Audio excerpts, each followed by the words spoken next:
বর্তমানে বিশ্বে বাংলাদেশে কতটি মিশন রয়েছে? 84টি। বর্তমানে বিশ্বে বাংলাদেশের 84টি মিশন রয়েছে। বর্তমানে গ্রাম আদালত কতজন সদস্য নিয়ে গঠিত? 5 জন।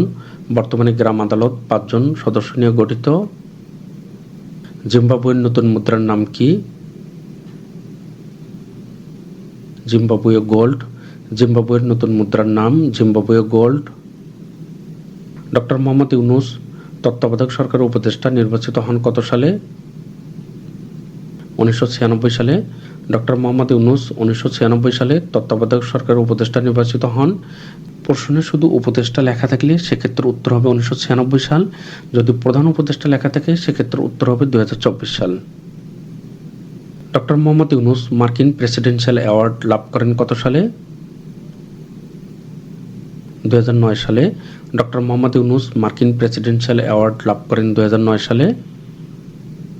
Doctor Mohammad Yunus Congressional medal পান কত সালে? 2010 সালে। Doctor Mohammad Yunus Congressional medal পান 2010 সালে। Doctor Mohammad Yunus Raymond Magsaysay পুরস্কার লাভ করেন কত সালে? 1984 সালে। Doctor Mohammad Yunus Raymond Magsaysay পুরস্কার লাভ করেন 1984 সালে।